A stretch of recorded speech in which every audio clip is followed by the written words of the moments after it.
And of course, thinking that someone has broken in, they check everything, they check the merchandise, they check the cameras.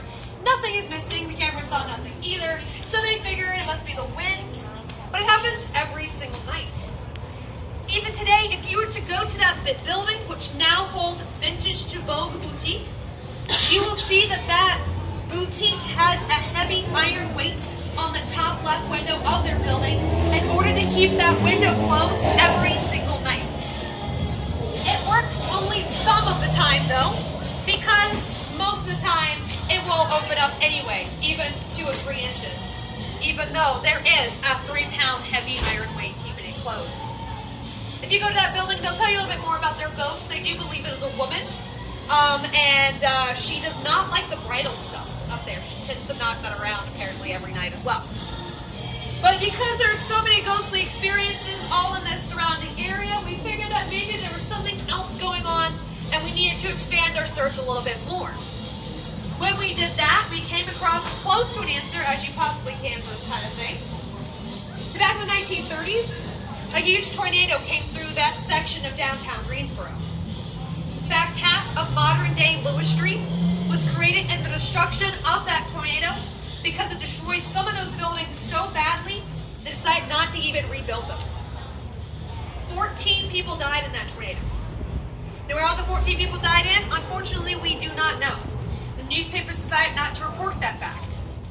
But what we do know is that the Vintage to Vogue building used to be 3 stories, and after the tornado, it became only 1.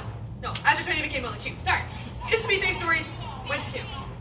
And also back during that exact time the tornado was coming through town, which was, as I said, the mid-30s, they used to tell people to open up all of their doors and windows to help relieve the pressure of tornadoes.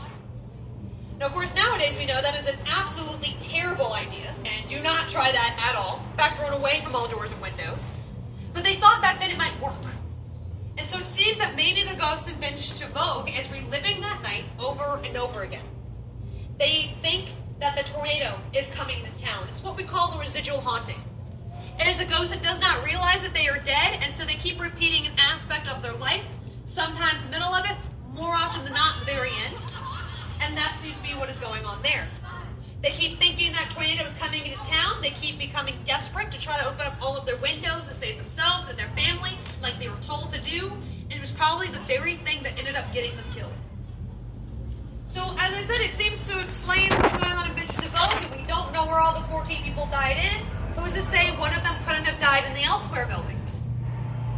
But then something else happened that changed our story from a sad natural disaster situation in Elsewhere to something 10 times more terrifying and 10 times more creepy. That seriously explains what is going on there. See, back about 12 years ago or so, a man bought the building next to Elsewhere. It was an abandoned building, built 100-something years ago. It used to be 2 storefronts. Someone knocked the dividing wall until that man decided he was going to build his bar there about 12 years ago, as I said.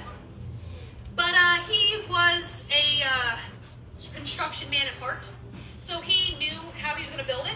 He was going to build it all by himself, because he had been dreaming of this bar literally his entire life, and he wanted to really get into the hands-on of it.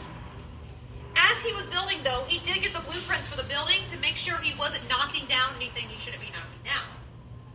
When he looked at the blueprints, though, he noticed that there was a weird amount of space between his inner wall and the wall next to it that really didn't make any sense to him.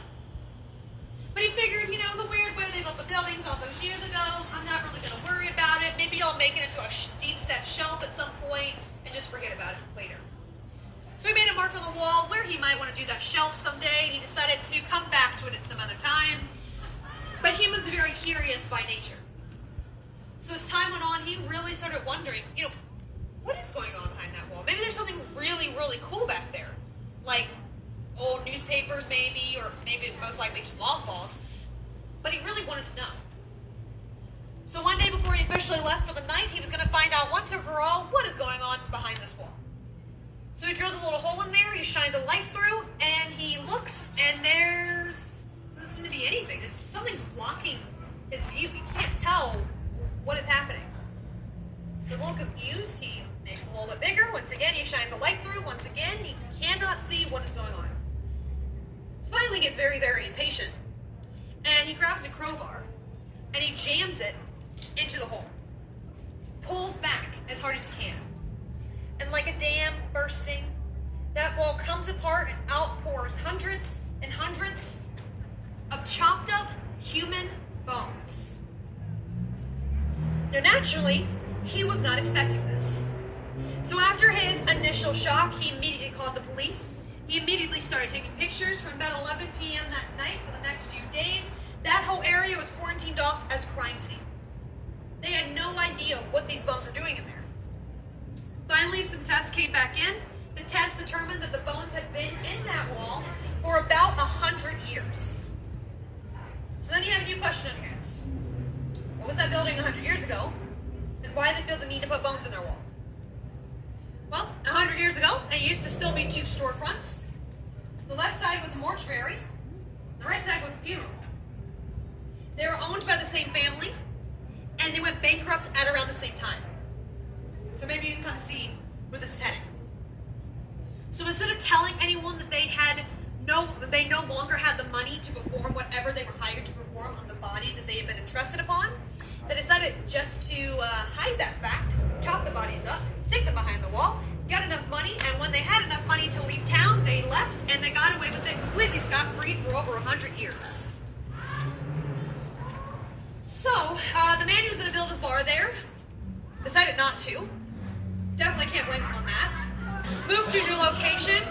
Where he is now, I'm sure he's much, much happier. Although I'm pretty sure he did check every single wall before he eventually bought the place. You don't want that to happen again. The building was cleaned up. The bones were taken away. Eventually, the building was sold. But currently, it is now Greensboro's only cat cafe. Yeah, so it's like